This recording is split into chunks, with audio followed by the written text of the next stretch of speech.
Hey, what's up guys? This is Anthony from Anthony's Customs, and for this review, we are looking at the Marvel Legends GWENPOOL figure from the Lizard Build-A-Figure wave of Spider-Man Marvel Legends.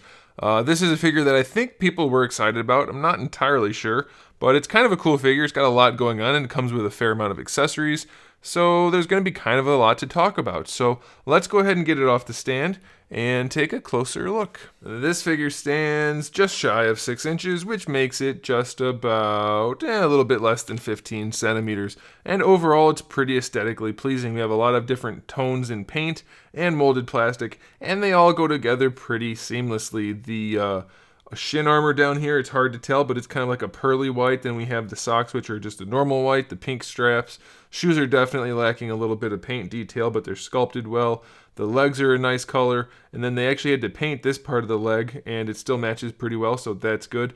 The torso is mostly good, except the lower torso where they had to paint the white. It's glossy, and then this part is not, and the head's not glossy, so that's definitely a detraction from the figure. It could look a whole lot better, so that's a little bit disappointing, but that aside, everything else looks really good. The straps are painted cleanly, the little details on there are good, and then the paintwork for the face is really nice, and then the penguin too. One downside about the face is that the teeth are not actually sculpted. She just has hunks of plastic. It's very tiny, so it's not the biggest deal, but it is something to note. Alright, let's talk about accessories, because we have a whole bunch. We have the 2 hands that come on her in the package, which are for making the little heart sign if you want to do that. I guess you could use them for gripping hands as well. Then you have 2 trigger finger hands, you have a cell phone holding hand, you have the peace sign hand, you have your little cell phone with no detail, but it is there. We have our swords, and then we have 2 different heads. We have the normal head that comes on her in the package where she's just smiling, and then we have the other one where the tongue is sticking out a little bit. Both are done very nicely. You can remove her backpack if you want to count that as an accessory. It can come off, so that's up to you. You cannot get the belts off at all. As far as articulation goes, well, lollipop syndrome out the wazoo. Look at that. That is insane. Luckily, the head sits at the right height when you just put it normally, but the way it's engineered is there's just crazy cavities. Of course, you can avoid it, but it's just a little bit weird how high the head is off the neck. There's really no need for that because you don't need to be able to break her neck like that. It's just weird. Lollipop syndrome is such a strange thing to have happening on these figures. Shoulders work really nicely, full rotation, of course, no bicep swivel. Single jointed elbow again. You do get your bicep swivel down there.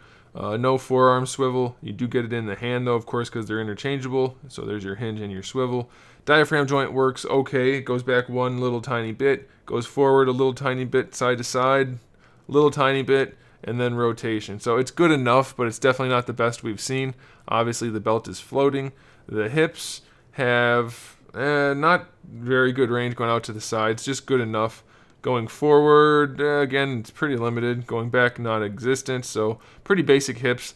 Thigh swivel's fine. We do have printing on the back of her leg, which is dumb. Don't like that at all. And then we have double jointed knees. Man, her legs are pretty limited. I really thought they'd go farther up. Double jointed knees do work okay, though. And then for the ankle, we have a full-on ball hinge ankle, so that is awesome. You can bring the foot pretty far forward, all the way back. Ankle rocker rotation, ankle swivel, perfect ankles. Love those ankles. So I don't know. It's definitely a solid enough figure, but there's a lot of weird issues on here that just shouldn't exist. So I could see totally if somebody didn't want to add this to their collection just because of those issues. So I don't know, guys. I kind of recommend it because it comes with a lot of stuff and it's like almost really, really good, but then it's like, we didn't want to make it that good, so now it's just mediocre. That's the way it is. So I'll leave it there. You guys can decide. Also, the line work is just not very clean on her boobages. You can't have sloppy line work on the boobages. It's just furry. It's fuzzy line work. It's not great. So yeah, I don't know, guys. I'll leave it up to you. Thanks for watching. Make sure you subscribe to the channel. I have new videos up every single day. We talk about action figures, movies, TV shows, video games, all kinds of fun stuff. So make sure you come back for that. Give the video a thumbs up if you liked it. And in the meantime, keep collecting.